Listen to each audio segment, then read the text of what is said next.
Unscripted. Yeah. Unscripted. Yeah. Unfinished. Yeah.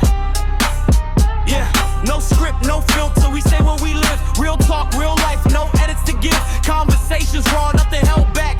If it's real, we speak it. Yeah, that's a fact. Unscripted and unfinished. No lies, no limits. Real stories, real vision. Yeah, we just getting started. Unscripted, unfinished, no lies, no limits, real stories, real vision. Yeah, we're just getting started. Unscripted. Unscripted. Unscripted. Unscripted. Yeah, we're just getting started.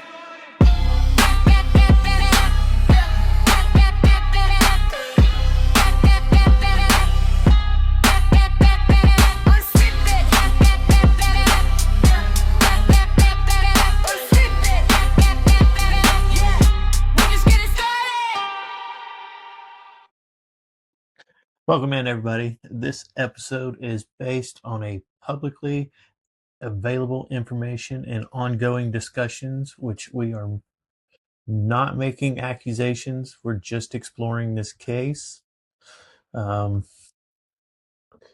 This is a cold case. She filed for divorce.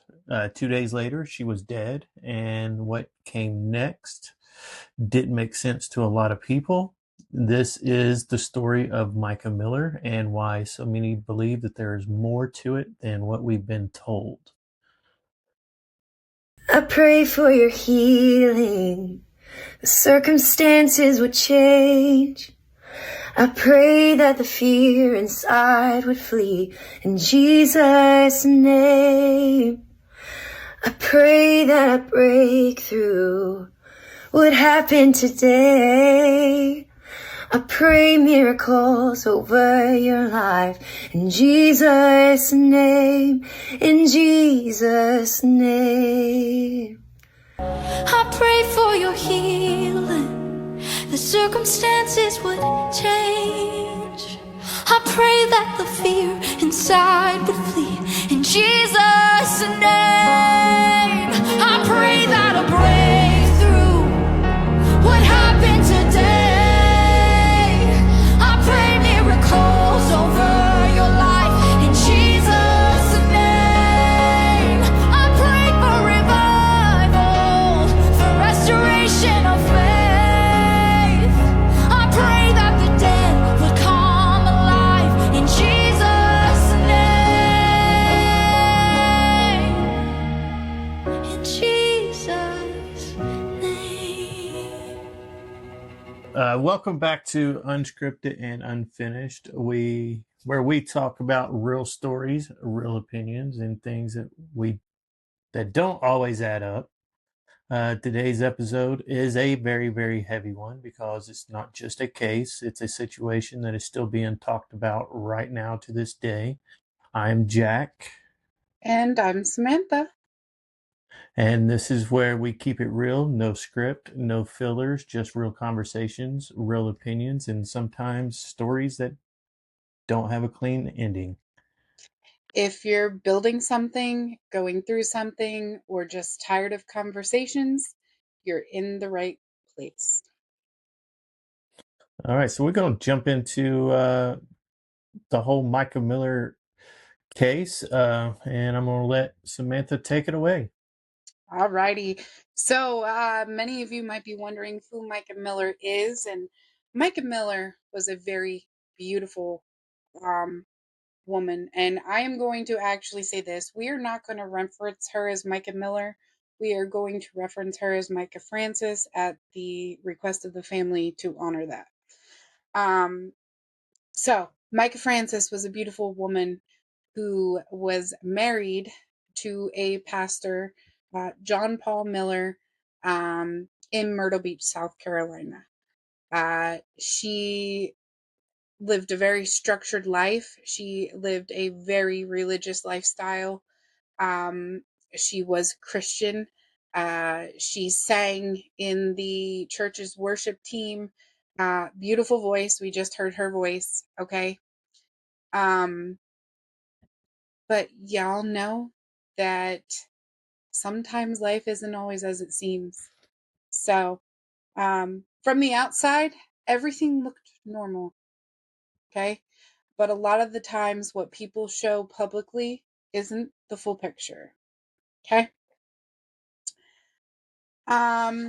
So early on,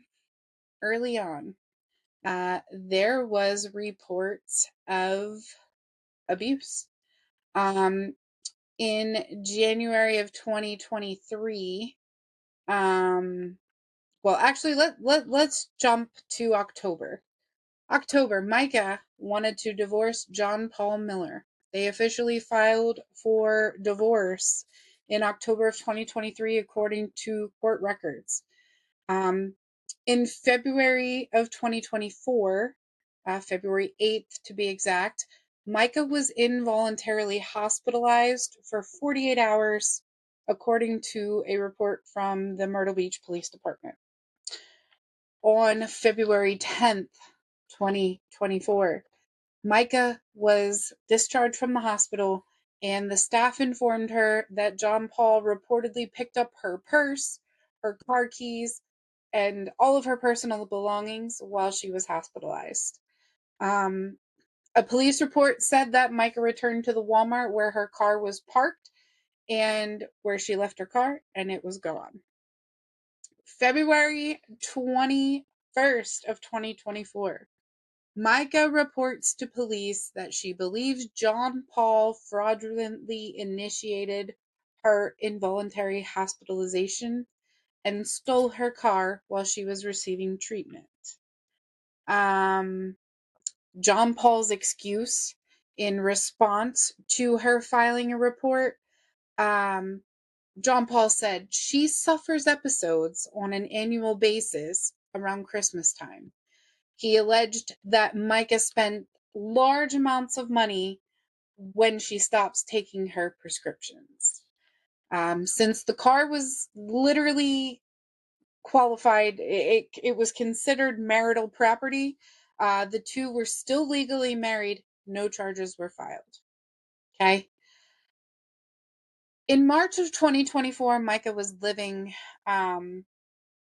with someone else, an older woman, away from John Paul. She got away from John Paul. Okay.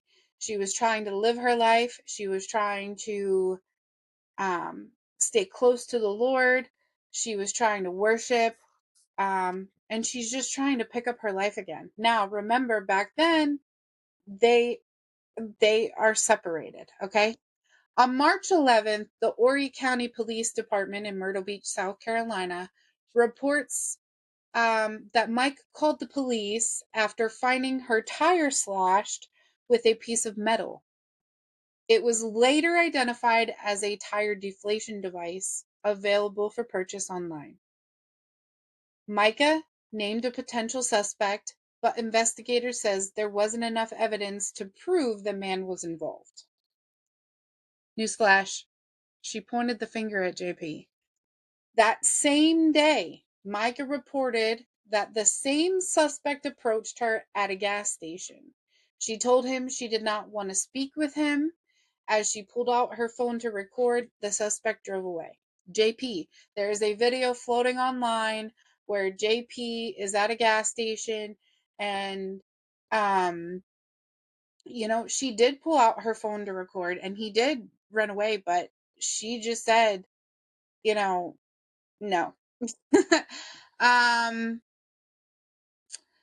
The man later showed up at East Coast Honda dealership where she was getting her car fixed. JP showed up at the place where she was getting her car fixed on that day.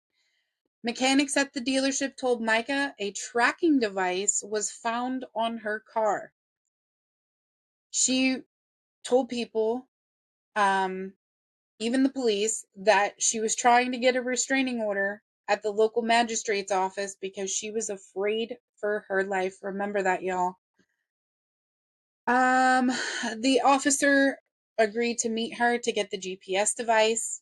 Out front of the magistrate's office, when Mica was giving her report, an officer saw a white Honda Accord slowly drive by, and Mica said that it was the suspect in her car driving by. The vehicle then sped up and drove away. The magistrate's summons is issued for both Mica and John Paul to appear for a bench trial on March 26 regarding a civil case, Mica Miller versus John Paul Miller, in which Mica sought a restraining order. Okay, let's go to March 13th. These dates are very important in this timeline, y'all. March 13th, someone at Solid Rock Church, the church where JP was a pastor at, filed a police report alleging an offender who Myrtle Beach Police Department said was Mica transferred donation funds from the church's Zelle and Cash App accounts to her personal bank account. The donations were meant for the church's 501c3 called Dare to Care mission. Its goal was to collect money for a mission in Jabrok, Kenya. That was Mica's charity, okay? The person who filed the report said $1,199 was transferred into the personal account.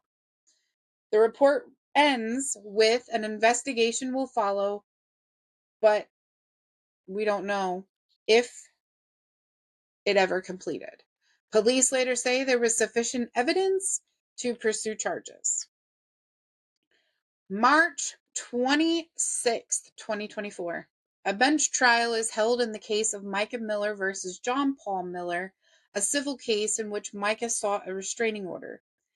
The outcome of that hearing is not yet known yet, but ABC 15 submitted a request for a FOIA, which is the Freedom of Information Act, to get that. Okay, here we go. Mica filed for divorce on April 25th of 2024.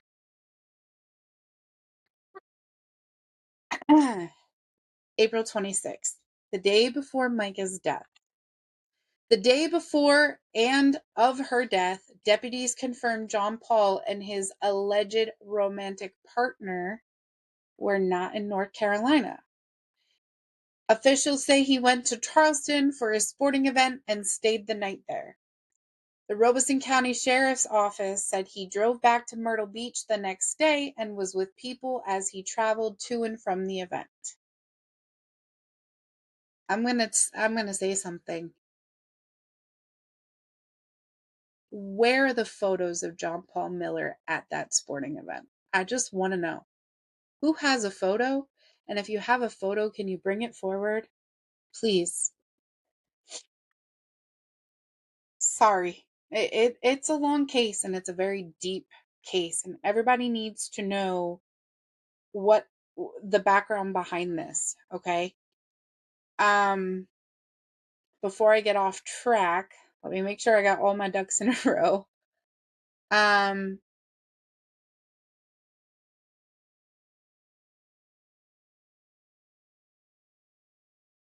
There was trouble in that marriage. John Paul was unfaithful to his wife. He was allegedly having a romantic relationship with a woman named Susie Skinner, whose husband mysteriously died 2 years prior, or a few years prior. And it was after the woman's husband decided to confront John Paul Miller and say, "Stay away from my wife." Ironically, John Paul Miller is now married to this woman, Susie Skinner, who I guess is Susie Miller now. That happened on a beach last year. I don't remember when exactly. I think it was like May of last year. So there was rumors. Mica knew that she was being cheated on. John Paul, there has been talks about, and Mica spoke this. Mica told people this, okay? She was forced to have sex with prostitutes, male prostitutes. She was given medication that wasn't hers. She was treated very badly. She was stalked, harassed, intimidated. She was under what we call coercive control.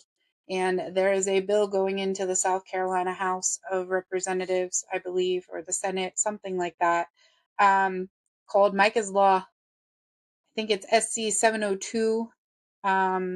If you're looking for information on that, it's a coercive control bill, which puts the laws of domestic violence in black and white instead of a gray matter.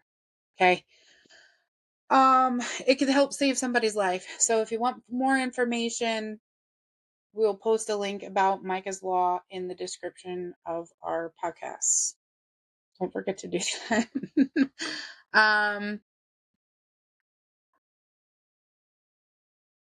And here's where things start to shift. Okay. When someone starts speaking out, people either listen or they dismiss it. So Jack, I'm going to have you play that video of Mica speaking. She has a hat on. So today my heart's a little heavy. I've had a lot of women that have reached out to me about situations of abuse. And I just want to tell you what a lot of people have told me lately and reminded me, because I think I forgot. I knew, but I pushed it in the back of my head just because of my situation. But you are the bride of Christ.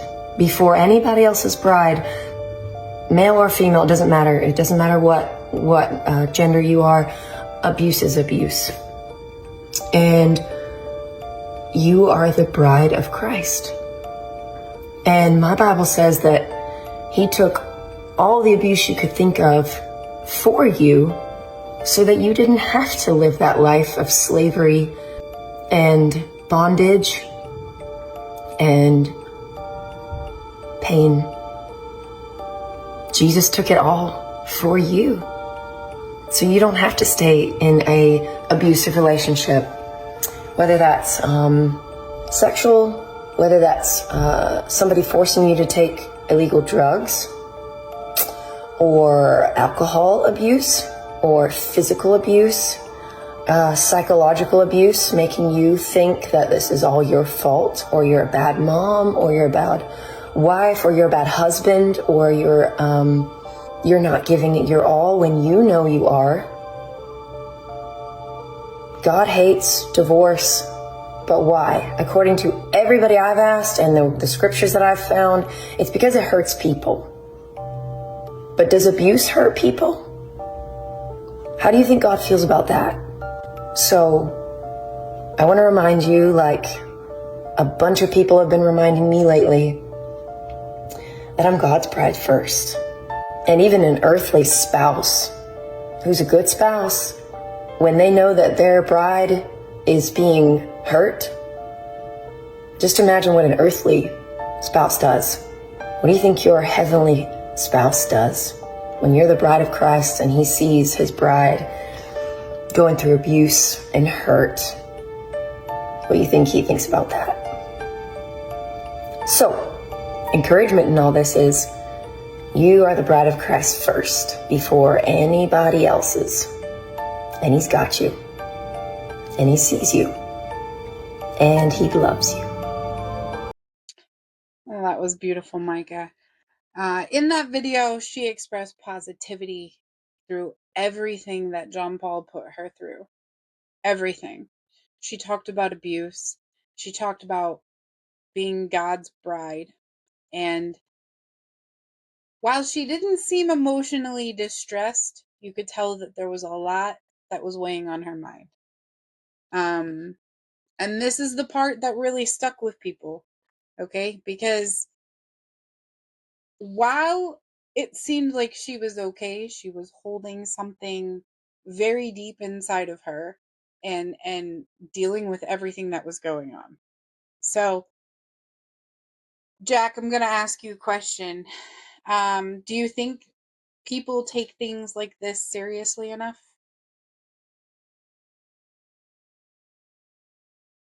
Probably not. Obviously, they get to the point where they, they feel comfortable. They feel like they're, you know, they're in this rhythm of things, especially in a relationship. They get complacent in some points and aspects of their relationships, and it's just they they get to the where everything's the way that it needs to be and goes, and then out of nowhere, obviously something changes.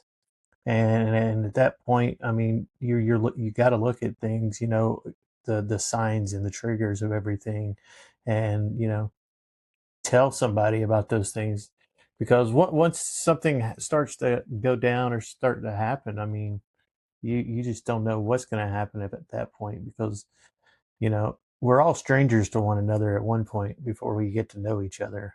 Um, we don't really know what the aspects of those people's backgrounds are or anything else, what their full intents are. So I don't think that people really fully understand and comprehend, those kind of things. And because it's just like they fall in love and they get complacent and everything else like that. So I mean, yeah, I mean, that's kind of like my 2 cents on that. I agree with you.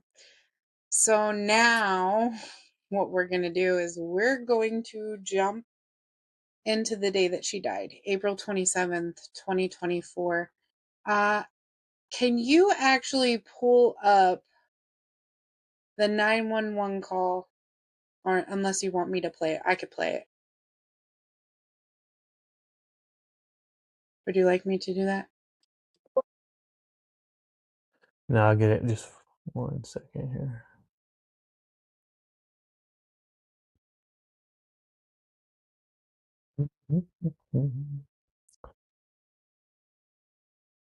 But we're not going to play it yet.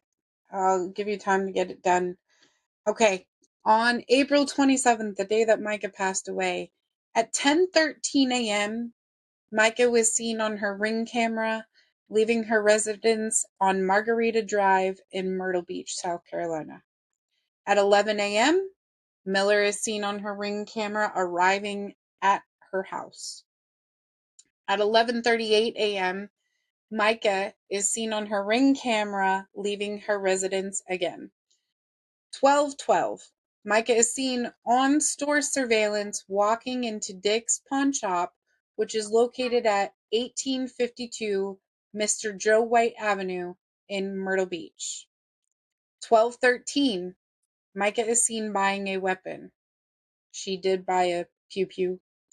Okay, 12:34, Mica is seen leaving Dick's Pawn Shop after purchasing a weapon and ammunition.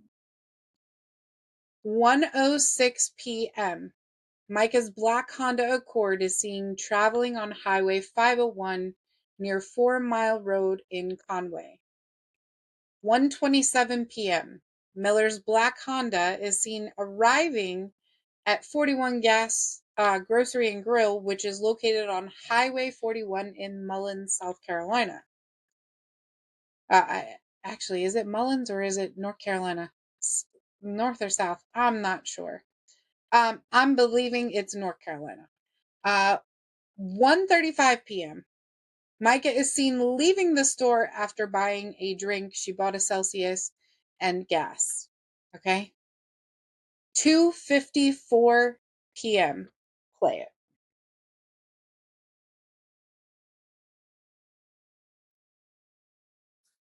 Warning, the 911 call below deals with suicide and can be sensitive for some. Listener discretion is advised. Go ahead. Robeson County 911, what's the address of your emergency? Hi, are you able to trace the location of my phone? Let me see. You don't know where you're at? A national park. What's the phone number you're calling me from? 843-655-5242.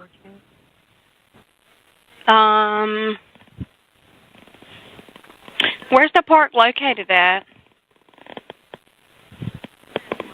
In Fair Bluff. Let's see. I have my location on, I think, on my phone.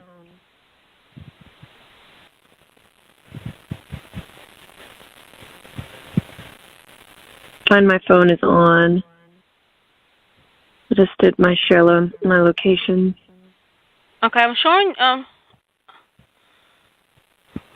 hold on one second.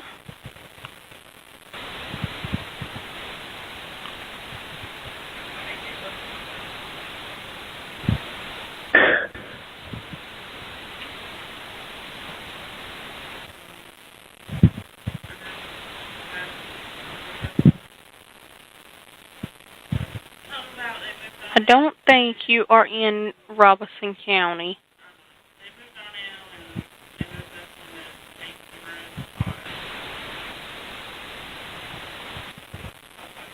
Are you at the Lumber River State Park? Yeah, that's where I am. Okay. Tell me what's happened. I'm about to kill myself, and I just want my family to know where to find me. Okay, ma'am. Just listen to what I'm saying, okay? Let me make sure I got the exact location where you're at, okay? Just 1 minute.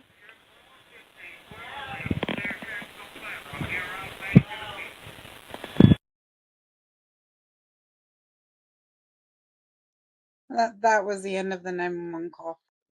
At 3:03, ooh, that's powerful. 3:03 p.m., Robeson County deputies were dispatched to Lumber River State Park for a welfare check and to attempt to locate Mica. 3:05 p.m., contact was made with the Lumber River State Park superintendent. At 3:20, deputies request a phone ping. 3:31, deputies arrive at Lumber River State Park and begin the search with state park rangers. 3:33 p.m., Robeson County Sheriff's Office, Aviation Division, Air 3 SUAV drone were dispatched to Lumber River State Park. 3:42 p.m., telecommunicator contacted Verizon to request an updated location ping. 3:50, detectives with Air 3 SUAV arrived at Lumber River State Park. While conducting an aerial search, detectives were approached by a person who said he found a bag while fishing with Mica's ID inside. Detectives took possession of the bag, and the person stated he heard a person crying and then a gunshot. It was actually a fisherman. His name was Johnny Jacobs. He was the one who found the belongings.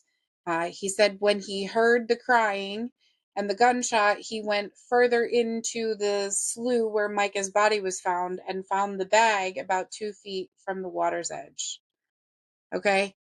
At 4:23 p.m., an individual contacted Robeson County 911 and said he located a body in the water. He had been fishing on his kayak, and that's how he found the body. Searching deputies secured the area for an investigation. At 5:30, Chief of Detectives arrives on scene. 5:54, the medical examiner was contacted and requested. A CSI technician came out. They did, the normal procedures for a crime like this. The gun that Micah bought at the pawn shop earlier in the day was a Sig Sauer, and the investigators located the gun case in the passenger seat of the vehicle and a box of ammunition in the center console of the vehicle. Robeson County came out with a spreadsheet. These pictures are available online, of the evidence photos of the gun case and the ammunition. What I find really strange about this is in the picture, there's a sandwich. Like, she packed her lunch to go to work and to be able to eat, but that sandwich was in the front seat of the car. They found a receipt for a handgun and a receipt from a convenience store, both from that day. And the serial number on the weapon found in the water at the crime scene matched the gun box that was found in Micah's Honda Accord. At 7:11 p.m., the gun is found in the water. All right. So that's what happened that day. There is security footage you can find online on YouTube, everywhere. If you just type in Mica Miller in Google security footage, you will see CCTV videos of her both in the pawn shop purchasing the gun. Just look at how she was in there. Like, really pay attention to it. And then you also see a security footage of her in the gas station. Okay, so Jack, I feel so bad. I'm doing all the talking. Usually you're the one. Oh no, you're fine. Micah was found dead in a park, Lumber River State Park in Robeson County, North Carolina. Okay. The official ruling by authorities was suicide by gunshot. Okay. But that was the official story. But not everyone accepted that. And here's the part where it doesn't add up. Cue the video of the church announcement. We're not going to do an altar call today. Instead, I'm going to have you stand up, and I'm going to make an announcement. And after the announcement, I'm going to ask that you leave church quietly and don't talk about the announcement here in the building, please, if you can. So y'all can stand to your feet. Before I make the announcement, I also want to say that my request to you is that you will continue to come to church and serve and give for the next little bit. 'Cause I don't want to have. I'm taking a little bit of a break, and I don't want to have to worry about the church. My break may be a few days, a few weeks. I don't know. I got a call late last night. My wife has passed away. And yeah, it was self-induced, and it was up in North Carolina. And we're gonna have a funeral for her next Sunday here at 3 p.m. And so it's all I can. Yeah, I'm just kind of going on adrenaline right now. So y'all pray for me and my kids and everybody. And she wasn't. Y'all knew that she wasn't well mentally, and that she needed her medicine that was hard to get to her. And so I'm sure there'll be more details to come. But just keep our family in your prayers. And I'm going to let Pastor Randall, my bishop, he can pray. I'll give him a microphone. He'll pray out. And if you have anything you want to share as well, I appreciate it. Come on, let's pray. Okay.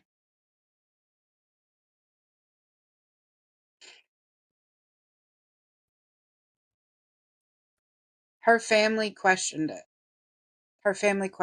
I remember there was a news report that her father, Michael Francis, went on and spoke about she wanted to get a gun for protection. She had said to multiple people, if I end up dead, it wasn't me, it was JP. He's going to kill me and make it look like a suicide. JP made her seem crazy, and she wasn't. Always talking about her mental health, always talking about whatever medication she was on. Okay. Her family strongly questioned everything. There was police reports of JP going to her sister's house and him saying, I'm locked and loaded, because he wanted Mica to come home, and Mica didn't want to go home. Listen, this man has done a lot of questionable stuff. I wish we had time to go over it all. I mean, we could probably be here for days. Maybe it could be a 3-part episode. I don't know. But JP Miller is not a good man. Neither is his family. And this is from Mica's mouth. The things that she has told people he did to her. I mean, there's police reports of him hitting a woman when he was younger. I mean, how can you get charged with what he did and not remember you got charged with that when you went to a pardon hearing? Well, why were you at the pardon hearing to begin with? You know what I mean? He unfortunately got granted that pardon. Okay. So people started realizing, like, this story, why would JP announce? He preached a full sermon before he made that announcement about Mica's death, and he was perfectly fine while he was preaching. No emotion, no sign that anything was wrong. I mean, first of all, if your wife, regardless of whether or not you were separated, died the previous day, why are you up preaching? Does that make sense to you, Jack? Well, no, it doesn't make sense. And in his announcement, he's saying that he may take a 1 or 2 days off, maybe a week. I mean, if your wife just died, I mean, you'd be more distraught than that, than just to take 1 or 2 days off. I mean, you would think that somebody naturally would be taking quite a bit of time off. Yeah, exactly. Especially, yeah, I mean, I get it. They were separated. And then y'all have to remember, April 25th is when Mica filed for divorce from John Paul. 2 days later, she was dead. A lot of people have pointed out the timing of the events, the divorce proceedings or the divorce filings and the death, how JP went about things, how he announced the death, how he, went on to do all of these strange things that people excuse. People deal with grief certain ways. No, I'm sorry. No, not like that. People looked at her previous statements that she has made, including that video that she had posted that we had played earlier. Mica had a notebook. Mica had her notes, and she had the proof of the things that JP had done, and she stated the things that JP had done to the important people, just the circumstances around her death. Mica loved her life so much. So much. Okay? Now, we're not here to make accusations, but we are here to talk about why people are questioning it. Okay?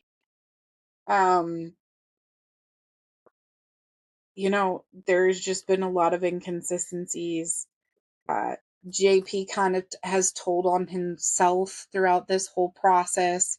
There was a creator that gave him a platform to speak his stories, and hundreds of people dissected those videos on TikTok.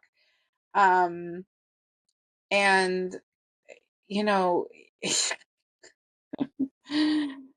uh, there's not enough time to talk about all the craziness of JP Miller after Mica's death. But I do want to say the truth will prevail. The FBI got involved, and to be honest with you, the FBI doesn't raid a house if they don't have legitimate information. And JP's house got raided.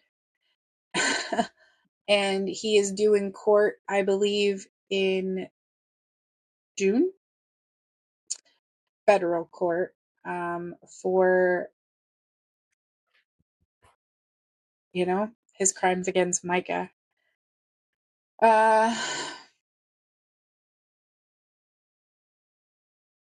Mica was trapped.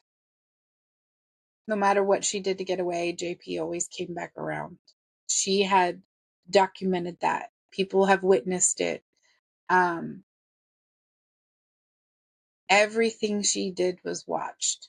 And I'm going to say this. In one of the security footages of her at the pawn shop, we're going to go back to the beginning where the official said that JP was with his intimate partner the day that Mica died. I don't think so, because there is a neighbor that claims that JP's truck came flying in the neighborhood the morning that she passed away. Flying down their neighborhood. There is also a security footage. I can't remember who posted it. It's on YouTube. But where you can see, now JP had a very specific truck. He had a decal of Solid Rock Church's logo on the back of window of his truck. Okay. This truck is seen pulling into the pawn shop parking lot, backing out and going the other way while Mica is in the pawn shop. But he was at a sporting event.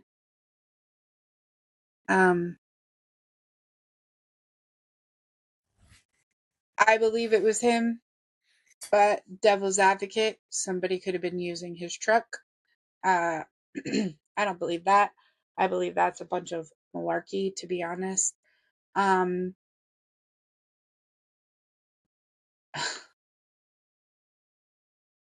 girl brought a sandwich.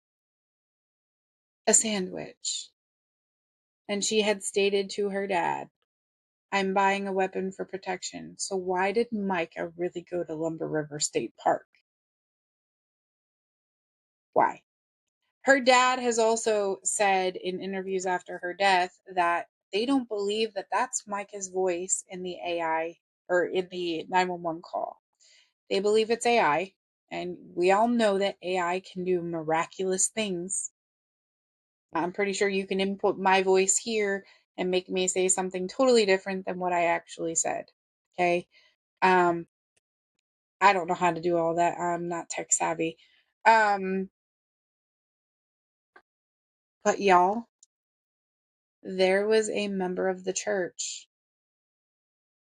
that was an expert in AI whose property was only a couple miles down the river from where Mica's body was found.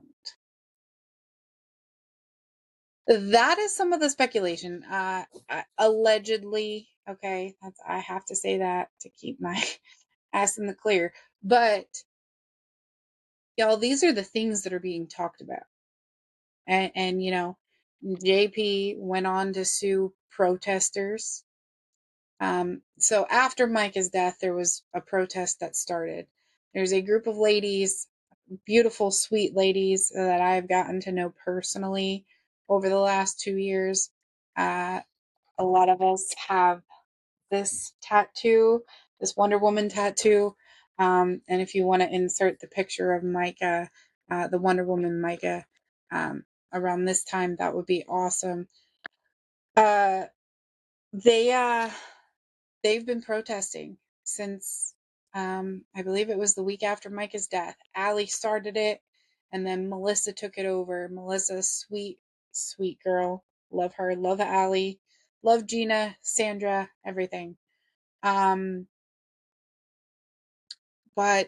JP has sued protesters. JP has sued random people in the community, in TikTok community, went as so far to send a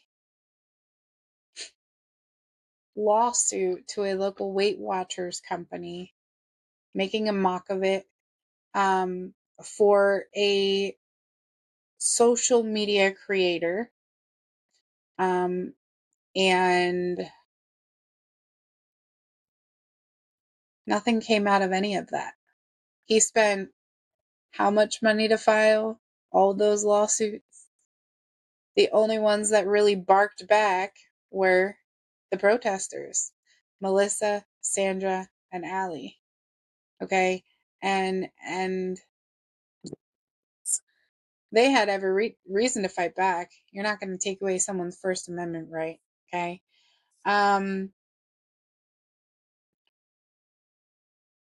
just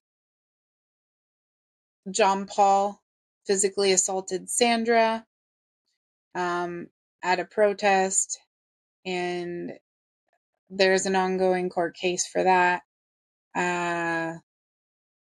John Paul's just going after everybody. Okay, he's desperate. He's grasping at straws. He doesn't like the attention. He said, give it a couple of days, couple of weeks, it'll all blow over. 2 years later, protests are still happening. People are shouting justice for Mica, and things are being done in that community. So we're going to go into the bigger questions now. When someone says they're not okay, do we take it seriously enough? Do you think? No, we really don't. Usually, I mean, we get to the point where, I mean, especially if we know somebody like on a deeper level or something like that, kind of goes back to where I was talking about complacency a little bit. I mean, uh, you kind of just like brush it off. Like, when they say that they're not okay, it's always to the point to where, yeah, okay, kind of going through the same thing over and over and over again, kind of going through the same situation. So, I mean, would you say that we just don't take it serious enough? At the beginning, yeah, but eventually over time, I mean, it's the cry of the wolf, kind of thing. It's you just seems like you're trying to draw for attention. So, no, we don't take things serious enough when people are actually crying out for help. Should we? Absolutely, because you never know when the next time that something is really going to happen, or the next time that you see somebody and they're wanting that attention, they're needing that affirmation, or something, they need something from you. um that could be the very last time that you actually see somebody. So Mm-hmm. should we take it serious? Absolutely, 100%. But do we do it enough? No, we don't. Yeah, I agree with you on that one. And people are like, "Oh, I'm gonna do this," and we're like, "No, you're not." You know, but sometimes it's like it's for real. Sometimes you're never gonna speak to that person again. But I don't believe that Micah took her life. I do not believe that Micah took her life. I believe, um, if it wasn't JP, it was someone else.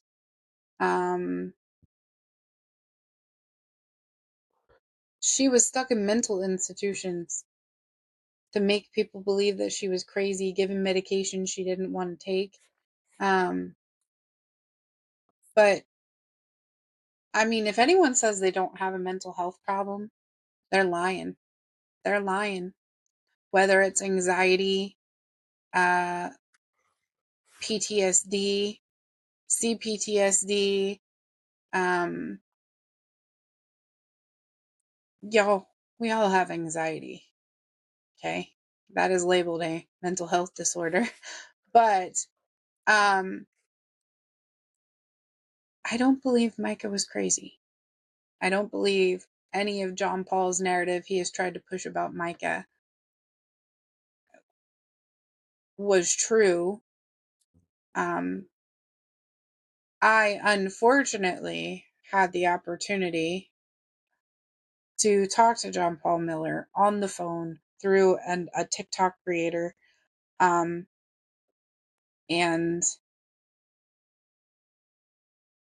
I'm telling you something right now. After I got off that 3-minute phone call with John Paul, I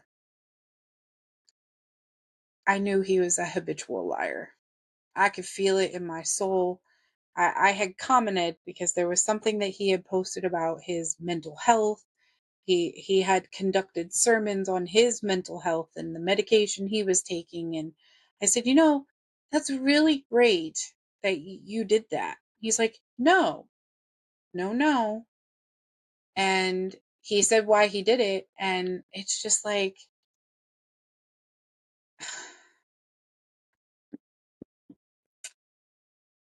makes you go, But John Paul has always pushed the narrative that Mica was ill. She wouldn't take her medication.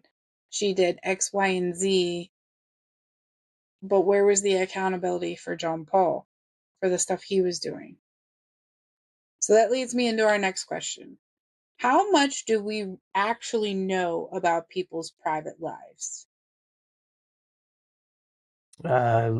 Less than what we actually think, because it doesn't matter who you get to know or how long you've been around somebody or been in a relationship with somebody. There's always going to be that aspect of you're never going to know everything about somebody. I mean, I don't care if you've been married 50, 60 years, you're never going to find out everything about that one person. There's always going to be something about them that they're never going to give up. They're never going to let anybody in. They're never going to let anybody know of that part of their life. And not only that, but there's always that, you're always constantly learning new things about people. So you're never going to get the time to know everybody fully 100%. So when it comes to, and that's just in a relationship side. So when we're talking about just people's private lives, people that we don't see every single day, um, just like this case, I mean, everybody's seeing everything from the outside looking inward. And we're going off of based off of,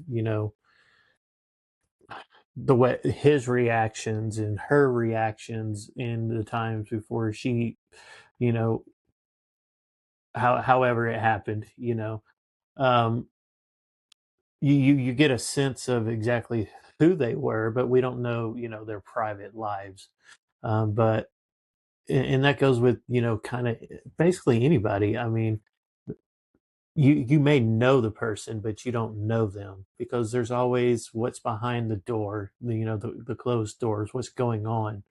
Um, and especially in situations like that, and touching on the whole mental issue that you're talking about, yes, everybody does have a mental capability issue, that whether they want to admit it or not, everybody has a touch of some kind of mental issue, whether it's anxiety, panic attack, bipolar, schizophrenia, all those kind of things. I mean, it doesn't really matter what it is. Everybody's got a touch of something, and it's just the way that the today's life is. I mean, you look at the media, you look at the stuff that's going on.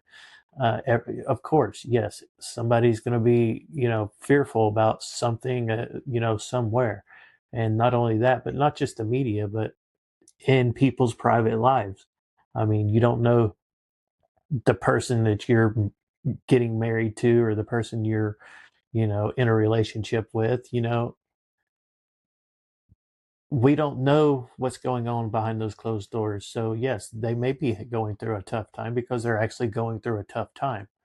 So yeah, the privacy of people's lives, we just do not know a lot about, and that's just the truth of it all. And it's kind of hard to grasp that. Yeah, yeah, would we like to know, our closest friends and everything else, what's really going on with them and everything else. You can sense that there's things going on.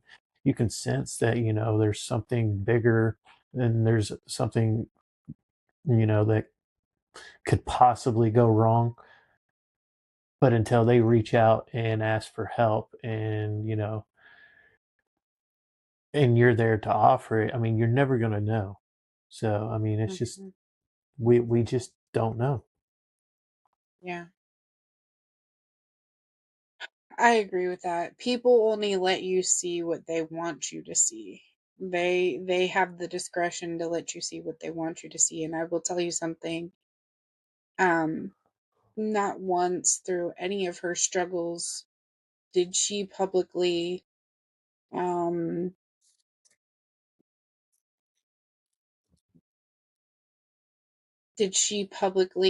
drag everybody into it.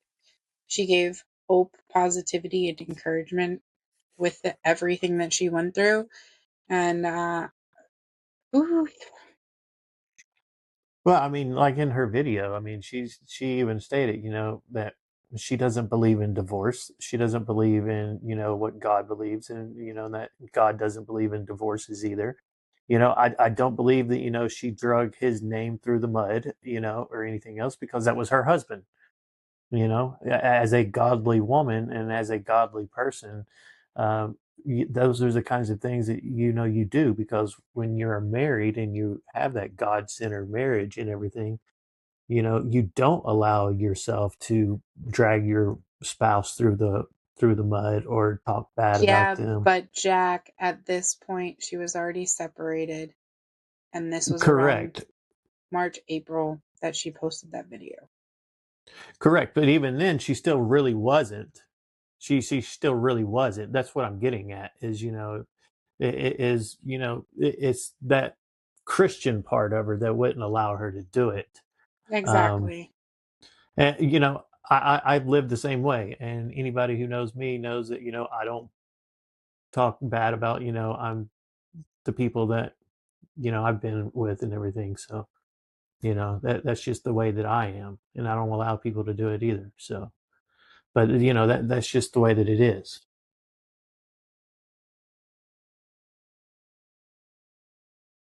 This case has so much to cover. Like, so many things have happened, on social media, off of social media. You know, I feel like we can't even get it all in there. But Jack, hearing the facts of this case, what doesn't sit right with you? Uh, basically, um,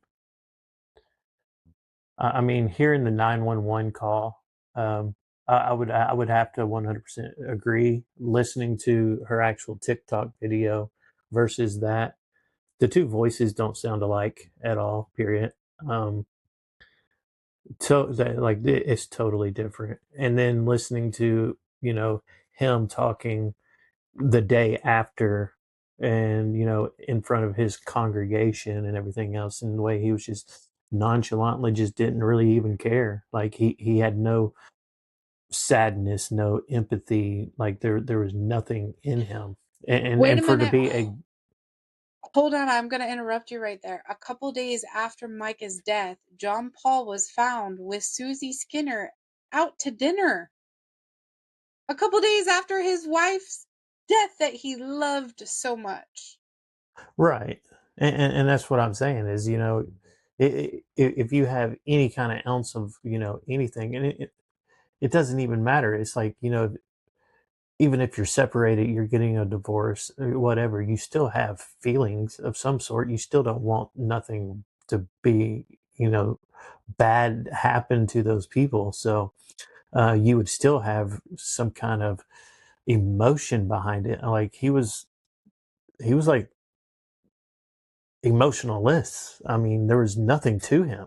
Like it was just like emptiness, and Yeah. like literally emptiness. Like he could have probably done this with, without any kind of regret, whatever. And that's what it seems like, his actions, and him being, a minister or whatever at the, and I think he may be even still to this day. I think he probably He is. came He up with a different is. church, but Yeah, so two churches but actually what after Solid Rock closed. right, but what I'm saying is, uh, to be, in that kind of role and everything else. I mean, you would think that somebody would, just be more open to his emotions and everything, and just like be distraught about something, but he just didn't seem that way to me. No, he didn't. And I don't know much about this case. I mean, yes, you have tried to explain it to me. You've tried to, attach me to it or whatever, It's but close to my heart. I understand that. Yes, I've seen some of these videos. Some of them I have not seen. Or whatever. But from what I do see, yes, is there probably the speculation of, could it have happened that way? Yes, absolutely, it could have happened. The way everybody is speculating. Um, but we don't know. So, I mean, it's just one of those things that, for me, especially for me, not really knowing too deep into the case, and I don't go down the rabbit holes like that. But yeah, there's absolutely something strange going on there. It's not just a Ghostbusters kind of strange. Who you gonna call? It's it there's the math is not mathing up, if that makes sense. No, that's not. It just I hmm, it doesn't sit right with me because of how Micah filed for divorce and then 2 days later she was gone. What doesn't sit Right. right with me is the amount of times Micah called the Horry County Police Department and made reports, told the police that he stole her car. Um, all of these things, and they did not do anything for her or to help her. And Right. I don't believe that that is Micah's voice on the 911 call. And I don't believe that she killed herself. I Yeah, I really mean, don't. I absolutely She don't was believe that it's trained in the how to voice shoot a either. gun. She was trained on how to shoot a gun. She knew how to handle a weapon. I don't believe she did it to herself. If you saw pictures of where her body was found, um, Well, I why would mean, she go there, and why did she go that far in? How would she know how to get there? Like, you have to understand the park that she was found in and where she parked and where she was found. It's a long walk, and it's in a restricted area of the park. But what a lot of people really probably don't think about is those restricted roads in the park for park officials bump up to a property where there is an access gate. And I'm not saying anything that this is what happened, but did anybody go further than just the car and the spot she was found? Um, because there is a back entrance around where she was found. There is a back entrance that leads up to a main road. right. Well, I mean, Ah, correct me if I'm wrong. Just listening to other people talk about it and everything else. I mean, even the guy, the fisherman, was there not a something tied to some kind of wrongness to his death as well, like a mystery? Yeah, well, Johnny Jacobs died a horrible death in a car accident. There are creators out there, and there are friends of mine that don't believe Johnny's story, because Johnny apparently went to a gas station to get a lighter before he handed over Mica's belongings to the police. So people speculate about that. Um, but what people fail to remember is, if it wasn't for Johnny Jacobs handing over that evidence that he had, they probably wouldn't have known where Mica's body was or where to start searching, because Lumber River State Park is a huge park. A huge park. And the PDF file that the Robeson County Sheriff's Department put out, the location of the cell phone pinged to a house. Like when you type in the coordinates from the PDF file, it pinged to a house that was a little bit down the road from where she was found. Okay. So I mean, what is the ping's radius? Like a half a mile? Or I don't know Right. that technical Yeah. stuff. So, I mean, a combination of Johnny Jacobs finding her belongings and then the kayaker finding her body, people had tried to discredit Johnny Jacobs. I mean, at this point, only Johnny Jacobs and God knows what happened that day. And I don't know, it's just, he died this horrible accident. The people on TikTok, oh, maybe it's connected. There was a couple that was found. We're not going to get into that. But anyway, there's been a lot of strange deaths surrounding John Paul Miller and his properties. That's all I'm going to say. Right. And even surrounding this case in general, like there has been so many people in this case that have died. Like, whether it's people in the TikTok community, Johnny, it's weird to me. It's oddly strange. Um, it's oddly strange. So knowing what you know about this case, do you believe the official ruling? I mean, I wouldn't say that the official ruling is correct. No.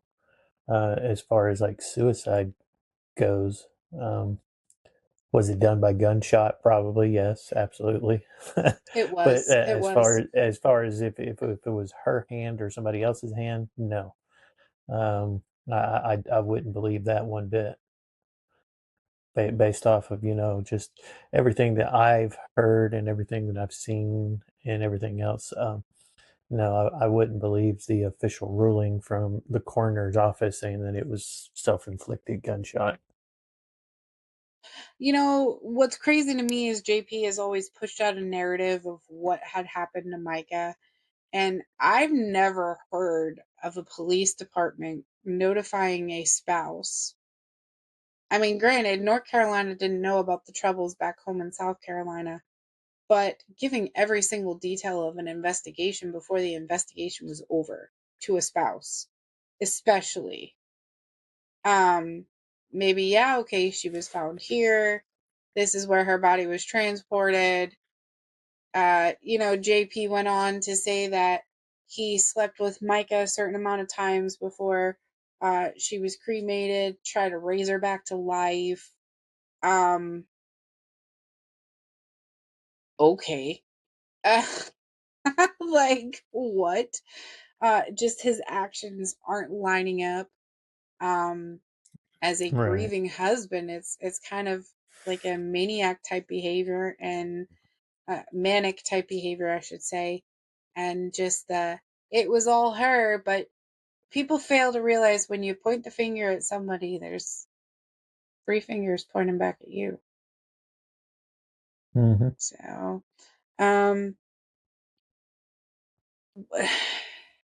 it's just crazy to me. It's crazy to me. And John Paul is out here living his best life. And I mean, did we really see him grieve? I don't think I ever saw a real tear come out of his eyes about her. Just the stuff that he did to her family, in order for them to see her body one last time before she was cremated. Like, they had to sign a paper saying that she could be cremated. All of her belongings, that the iPhone, the Apple Watch, I'm pretty sure went with JP. So he gained access to those. There was a lawsuit against her family and him to get some of her belongings. It just, it's weird to me.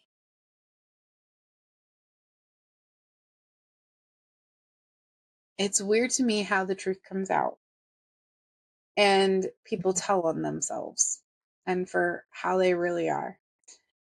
Oh yeah. So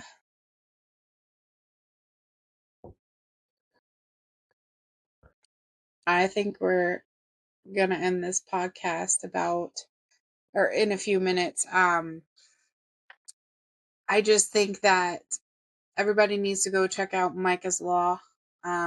If you can, while I'm talking about it, actually, I'm going to read Mica's Law so everybody can understand the gravity of the situation.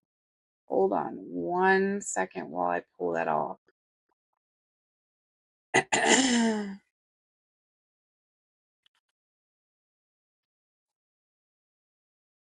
Hold on. Mica's Law.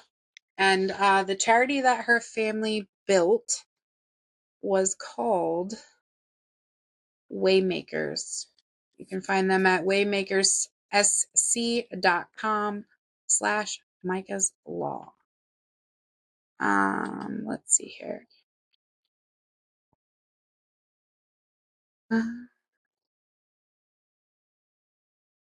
Okay. Let's see here. Where is the...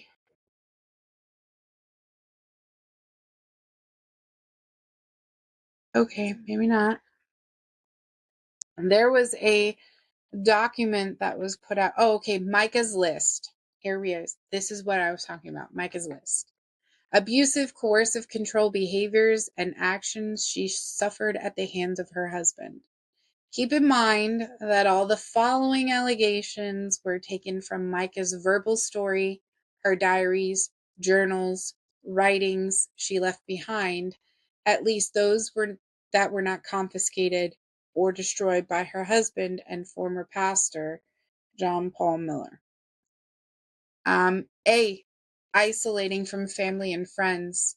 JP cut her off from family and friends, taking her contact list by confiscating her cell phone and hiding it from her, telling her that her family is using her, are not good people, and she should disassociate with them, forbidding her to spend time with friends or questioning her incessantly about it so that the harassment outweighs the benefits of having friendships.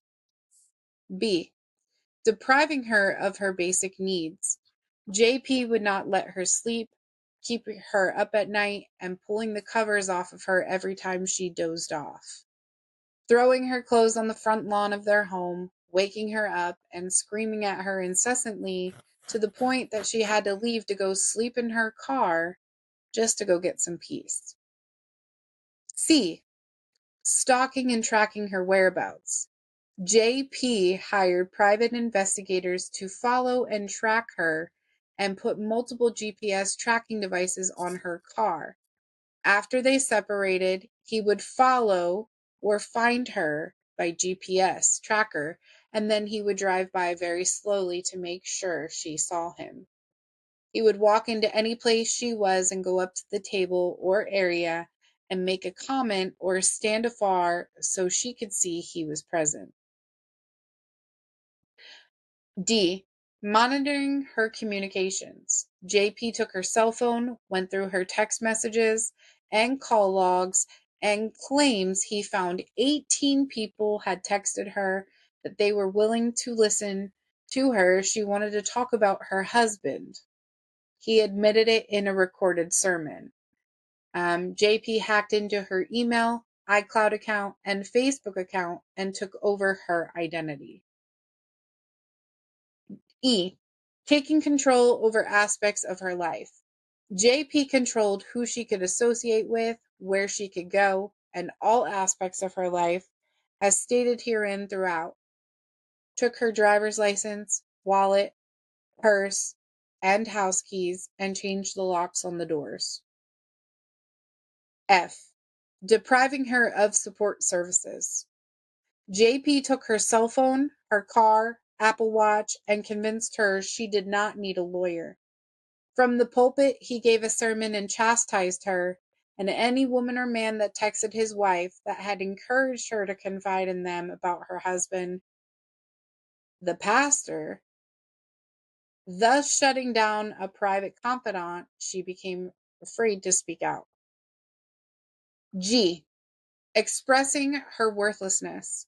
JP told her that she was lazy and mentally ill, that her breasts were too small, that her family was ignorant, and they used her, and that she was not a good Christian woman if she questioned him or did not submit to him and keep all of his dark secrets. He had a lot of them.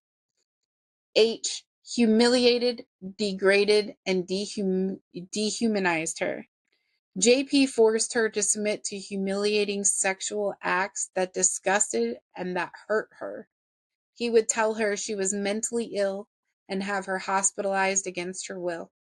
He put her down for having ideas or getting inspired by outside influences, telling her or others that she would tell for anything, or that she fell for anything. An example, not smart. JP uploaded a semi-nude photo of his wife to the internet and later apologized in an email and attempted to minimize the damage by stating it was only up for an hour. I. Prevented disclosure to authorities. When Mica would threaten to expose JP, he would ramp up his abuse and tell her that if she did, then she was not a Christian woman, not a dutiful wife, and that she was acting like the judge, only God is the judge, and that she was required by the Bible to protect him and not disclose what he did to her.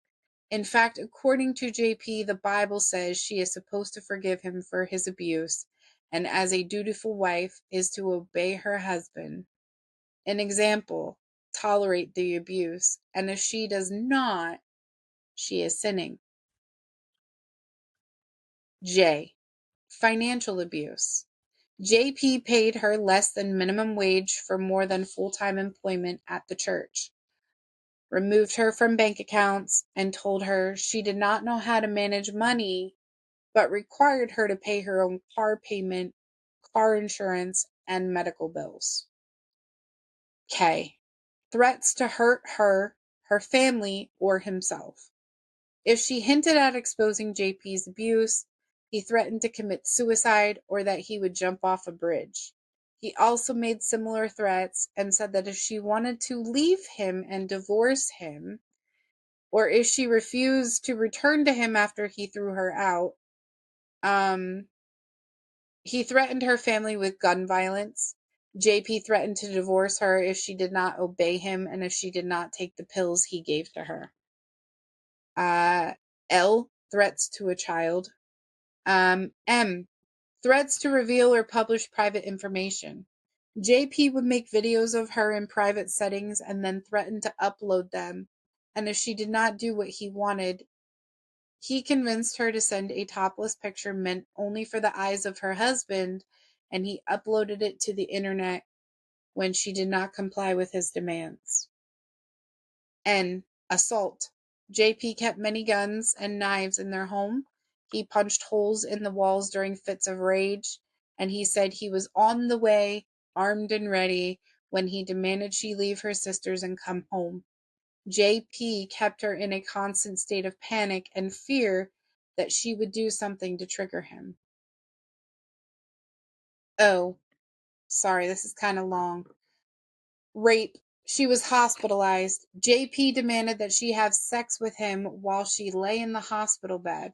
JP forced her to perform sexual acts against her will and demand that she watch him in sexual acts with others and forced her to sit still so others could touch her body against her will. JP told her and preached on Sunday that if she did not submit to his every request for sex in any manner he desired, then it was her fault if he got his needs fulfilled by another woman or man. I don't know what Bible he's reading from because that does not say anywhere in the Bible to do that. So, JP, can we get a copy of your Bible for reference, please? No, thank you. P, preventing her from having any transportation. JP slashed a total of 5 of her car tires. He inserted razors in her tires, potential to cause her to wreck. JP took her vehicle that was titled in her name and paid for solely by her and hid it from her. In order to be able to get to work, she was forced to buy a second vehicle, thus giving her 2 car payments and insurance costs. JP took her purse, driver's license, and her car keys to prevent her from leaving the house. Q. Interfering with her work. When she worked at the church, JP would randomly fire her for disobeying him, and then he would hire back if she agreed to certain sexual acts or some other list of demands. He allowed or wrote letters to her on church letterhead, demeaning her and putting her down.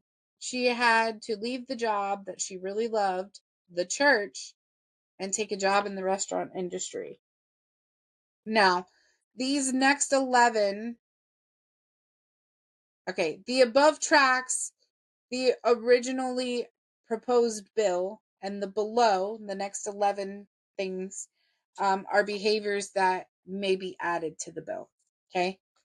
1. Emotional abuse. Everything stated above and below, and even more than that, cannot be told due to the humiliation of it to the victim, Mica.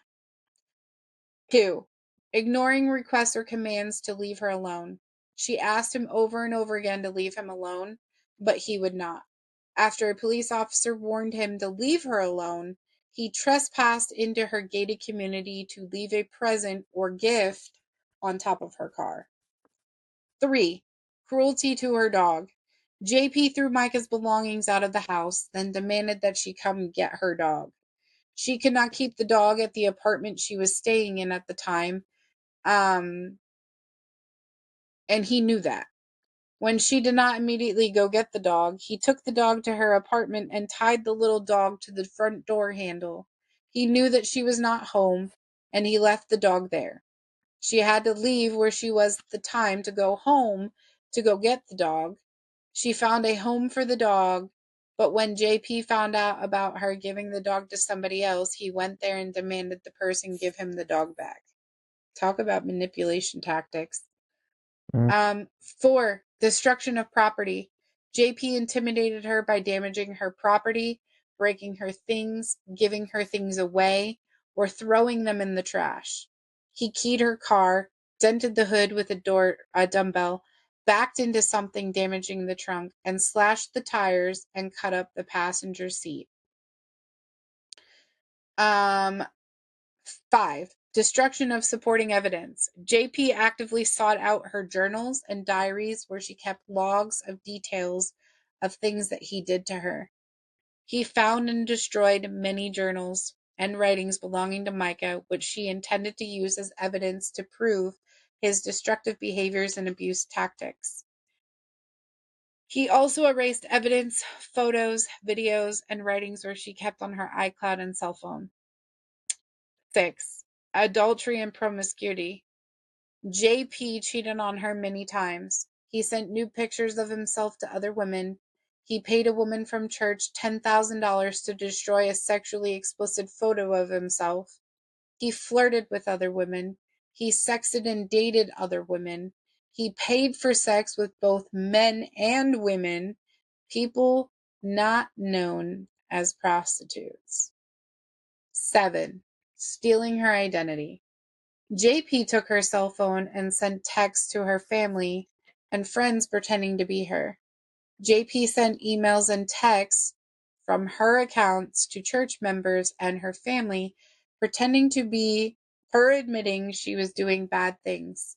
His attempt to disgrace her name. 8. Cyber technology abuse. JP got access to her technology, changed her passwords, took over her accounts, and hacked her social media, her iCloud, cell phone, and email. He posted on her social media feed and then tore it down and locked her out of the account. He would text her about the details of where she was or who she was with, and what she was wearing, or ask questions that only someone who was there would know. 9. Misuse of legal documents.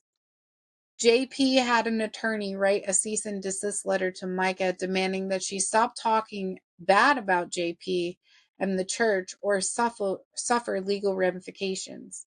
JP had a lawyer draft a post-nuptial agreement and demanded that she signed it, giving up certain marital rights before he would allow her to return to the marriage. JP used a lawyer to draft a separation agreement with one-sided terms and demanded that she sign it without the benefit of representation. 10. Misuse of law enforcement. JP called the police on her for no reason. He reported her for a crime she did not commit, making her subject to a police investigation, which became unfounded and dropped. The officer allegedly told Mica it was abuse of law and a waste of police time. 11. Misuse of legal process. JP filed papers twice in probate court to have her involuntarily committed, claiming she was manic and asking for a mental health evaluation, claiming she was a danger to herself. The probate judge disagreed. JP convinced her to drop the divorce case against him, and then turned around and filed his own case in family court against her, and then he dropped his suit shortly after filing. Last page. 12. Medical abuse. JP declared her bipolar forced her to take lithium, a prescription of his own, monitored whether or not she complied with taking the pills, and forcefully gave her steroids, testosterone, shots in her arms, thighs, and buttocks. JP would make her swallow pills in his presence, and if he thought she did not take them, he would cut them up and put them in his food. His own admission. 13. Spiritual abuse. JP knew how much she adored and loved Jesus and the teachings of the Bible, and that she wanted to be a good Christian, so he used it against her. When she wanted to divorce, he told her God hates divorce and it is a sin. When he would do terrible, terrible things to her, he would tell her that God said she cannot judge him, and as a good Christian, she is to forgive him, and even more so as his wife.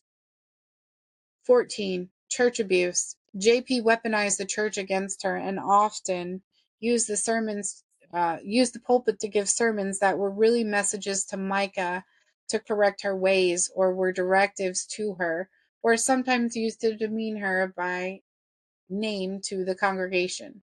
She felt strongly about tithing to the church, but JP refused to tithe with his own church body for about 4 months. But he encouraged the congregation to do so, and this was upsetting to her. He wrote letters to her on church letterhead for the intended purpose of harassment. 15. Physical or phone calls to everyone. JP found out she went to another church. He called the pastor to explain her issues. JP found out she got back in touch with a female friend. He called her to see what was going on. JP called and texted her family. JP called her work. JP called her roommate, her godmother. JP called members of the congregation. JP called her lawyer after she passed away to tell his side of the story and to ask for Mica's retainer money to be refunded to him.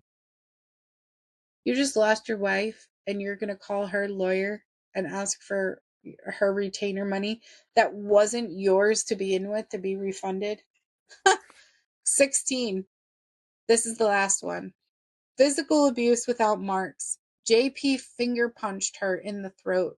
He held her up against the wall by her throat, slapped a drink out of her hand. While out in public together, he snatched her plate of food from her and threw it. Now, the coercive control,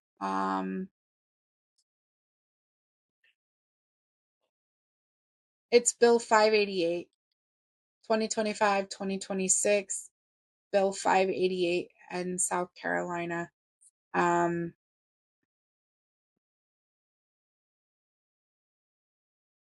This is amazing. This is amazing for people. I would, Jack, I'm going to give you a link to go to Waymaker, South Carolina, .com, so that people who want to learn about the coercive control bill can go do so. Mica's sisters, Anna and Abby, are doing a fantastic job speaking up for Mica's name and keeping her memory alive. Mica was just a beautiful woman. Beautiful woman. And yeah, it's just so sad that all of this is happening. So, Right. anyway, we're going to end this episode because we've been going on for about an hour and a half. We knew this was going to happen though, because I am very passionate about this case. Like I said, I have a tattoo, a Wonder Woman tattoo, and insert the picture when you upload this to YouTube of Mica's tattoo, or Mica's Wonder Woman picture. A few of us, Melissa, Allie, Sandra, I believe Mica's mom has it too, have this tattoo. And, you know, I have not taken this necklace off since July of 2024 when I got it. It says Mica 6'8". It's a Bible verse, and it was part of a fundraiser to help the family, and it just every day. It's not light, it's heavy. You could feel it there, so it just makes me remember about Mica here and there. She changed a lot of people's lives. Her story changed a lot of people's lives, and it brought a lot of people together, but it also brought a lot of drama. And Right. you know, the people that are out there that are seeking justice and seeking the truth, they're doing a good job. They're staying out of it. But, you know, I've always said this. Mica would never have condoned any of that behavior that's going on TikTok between creators if she was alive. And people need to keep her mom's name out of their mouth. That woman has been through enough. She lost her daughter. I can't even imagine. You know, I have a daughter of my own. I couldn't even imagine what I would feel like. And to lose her daughter in such a horrific way, and then have people talking about you on a platform. They don't even know you, you know. And what Right. gets me is people on TikTok, I'm not naming any specific creator, because there's a lot of them going back and forth with each other. Y'all are fighting with people you'll never meet in real fucking life. Grow the fuck up. Alrighty. So, whether you believe the official story or not, one thing is clear. Something wasn't right before all of this happened, and it still doesn't feel right. Stories like this, they don't just end. They leave questions behind. Let us know what you think, because this is one of those cases that people are still trying to figure out. Yeah, absolutely. And that's going to wrap this one up for this evening. Like always, nothing is scripted, nothing is forced. It's just a real conversation. And as always, if you got something from this, share it with someone who needs to hear it. Especially the TikTok world. I'm just going to put that out there. Follow, subscribe, stay tapped in. This is Unscripted and Unfinished. And we will catch you on the next one.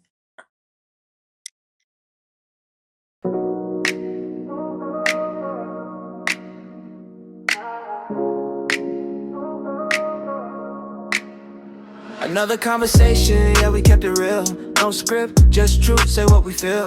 If it hit you, you already know. We're building this one step at a time, let it grow. Unscripted, unfinished, still writing every line. Real talk, no minutes. We'll see you